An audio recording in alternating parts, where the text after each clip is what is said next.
ರಾಜ್ಯದಲ್ಲಿ 2015ರಿಂದ 2025ರಲ್ಲಿ ಸಿಡಿಲಾಘಾತಕ್ಕೆ 861 ಜನ ಬಲಿಯಾಗಿದ್ದಾರೆ. ಆತಂಕ ಮೂಡಿಸ್ತಾ ಇದೆ ಸಾವನ್ನಪ್ಪಿರುವವರ ಅಂಕಿ ಅಂಶ. ಮುಂಗಾರು ಆಗಮನಕ್ಕೂ ಮುನ್ನವೇ ರಾಜ್ಯದಲ್ಲಿ ಸಿಡಿಲಾಘಾತ, ಜನರ ಸಾವಿನ ಜೊತೆಗೆ ಜಾನುವಾರುಗಳ ಸಾವಿನ ಸಂಖ್ಯೆಯಲ್ಲೂ ಕೂಡ ಭಾರೀ ಏರಿಕೆ. ಈ ವರ್ಷದ ಜನವರಿ 1ರಿಂದ ಮೇ 19ರವರೆಗೆ ಒಟ್ಟು 22 ಜನರು ಸಾವನ್ನಪ್ಪಿದ್ದಾರೆ. ಮೇ 13ರಂದು ರಾಜ್ಯದಾದ್ಯಂತ ಒಂದೇ ದಿನ 10 ಜನ ಸಿಡಿಲಿಗೆ ಸಾವನ್ನಪ್ಪಿರೋದು. 13 ವಿವಿಧ ಜಿಲ್ಲೆಗಳಲ್ಲಿ 10 ಮಂದಿ ಮೃತಪಟ್ಟಿರುವುದು ಈಗ ಬೆಳಕಿಗೆ ಬರ್ತಾ ಇದೆ. ನೋಡಿ, ಸಿಡಿಲಿನಿಂದ ಸಾವನ್ನಪ್ಪುವವರ ಸಂಖ್ಯೆ ವರ್ಷದಿಂದ ವರ್ಷಕ್ಕೆ ಹೆಚ್ಚಾಗ್ತಾ ಇದೆ. ಮೇ 13ರಂದು ರಾಜ್ಯದಾದ್ಯಂತ ಒಂದೇ ದಿನ 10 ಜನ ಸಿಡಿಲು ಬಡಿದು ಸಾವನ್ನಪ್ಪಿರುವಂತಹ ಘಟನೆ ನಡೆದಿದೆ. 13 ವಿವಿಧ ಜಿಲ್ಲೆಗಳಲ್ಲಿ 10 ಮಂದಿ ಮೃತಪಟ್ಟಿರೋದು ಬೆಳಕಿಗೆ ಬಂದಿರೋದು. ಈ ಮುಖಾಂತರವಾಗಿ ರಾಜ್ಯದಲ್ಲಿ ಈ ಸಿಡಿಲಿನ ಆಘಾತದಲ್ಲಿ ಎಷ್ಟು ಮಂದಿ ಬಲಿಯಾಗಿದ್ದಾರೆ ಅನ್ನೋದನ್ನ ನಾವು ಇಲ್ಲಿ ನೋಡ್ಬೇಕಾಗತ್ತೆ. ಇದು ನಿಜವಾಗ್ಲೂ ಈ ಅಂಕಿಅಂಶ ಆಘಾತವನ್ನ ಉಂಟು ಮಾಡ್ತಾ ಇದೆ. ಮಳೆ ಸಂದರ್ಭದಲ್ಲಿ ಗುಡುಗು, ಸಿಡಿಲು, ಗಾಳಿ ಇದೆಲ್ಲ ಸರ್ವೇ ಸಾಮಾನ್ಯ.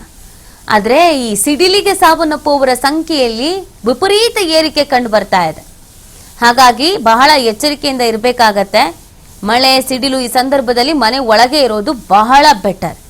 ಜಮೀನಿಗೆ ಅಂತ ಹೋದವರು, ಮನೆ ಒಳಗೆ ಕಿಟಕಿ ಪಕ್ಕದಲ್ಲಿ ಕೂತವರು, ಇಂಥವರಿಗೆ ಸಿಡಿಲು ಬಡಿದು ಸಾವನ್ನಪ್ಪಿರುವಂತ ಕೇಸಸ್ಗಳು ಆತಂಕ ಮೂಡಿಸ್ತಾ ಇದೆ ಅಂಕಿಅಂಶಗಳು.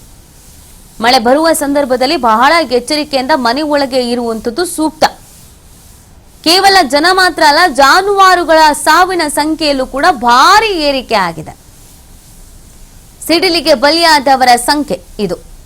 ಮೇ 13ರಂದು ರಾಜ್ಯದಾದ್ಯಂತ ಒಂದೇ ದಿನ 10 ಜನ ಈ ಸಿಡಿಲು ಬಡಿದು ಸಾವನ್ನಪ್ತಾರೆ ಅಂತಂದ್ರೆ ಯೋಚನೆ ಮಾಡಿ ಇದರ ಸಂಖ್ಯೆ ಎಷ್ಟು ಮಟ್ಟಿಗೆ ಜಾಸ್ತಿ ಆಗ್ತಾ ಇದೆ ಅಂತ. ಮಳೆಗಾಲ ಬಂತು ಅಂತಂದ್ರೆ ಈಗ ಸಿಡಿಲಿನ ಭಯ ಪಡುವಂತ ಪರಿಸ್ಥಿತಿ ಸದ್ಯಕ್ಕೆ ರಾಜ್ಯದಲ್ಲಿ ನಿರ್ಮಾಣ ಆಗ್ಬಿಟ್ಟಿದೆ.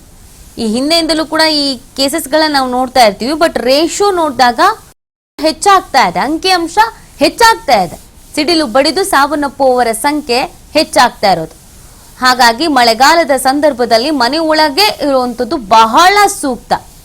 ಭಾರಿ ಗುಡುಗು, ಸಿಡಿಲು, ಗಾಳಿ, ಮಳೆ ಬರ್ತಾ ಇದೆ ಅಂತಂದ್ರೆ ಒಂದ್ ಕಡೆಯಲ್ಲಿ ಮರ ಬೀಳುತ್ತೆ, ಇನ್ನೊಂದ್ ಕಡೆಯಲ್ಲಿ ಸಿಡಿಲು ಬಡಿಯುತ್ತೆ, ಮತ್ತೊಂದು ಕಡೆಯಲ್ಲಿ ಮನೆಯಿಂದ ಹೊರಗೆ ಹೋದ್ವಿ ಅಂತಂದ್ರೆ ಕೊಚ್ಕೊಂಡು ಹೋಗ್ತೀವಿ ಅನ್ನೋ ನೀರಲ್ಲಿ ಅನ್ನುವಂತ ಆತಂಕ. ಟೋಟಲ್ ಆಗಿ ಮಳೆಗಾಲನೇ ಸಾಕಷ್ಟು ಆತಂಕವನ್ನ ಸೃಷ್ಟಿ ಮಾಡೋ ಪರಿಸ್ಥಿತಿಯಲ್ಲಿ ಈಗಿದೆ ಅನ್ನೋದು ನಮಗೆ ಗೊತ್ತಾಗ್ತಾ ಇದೆ.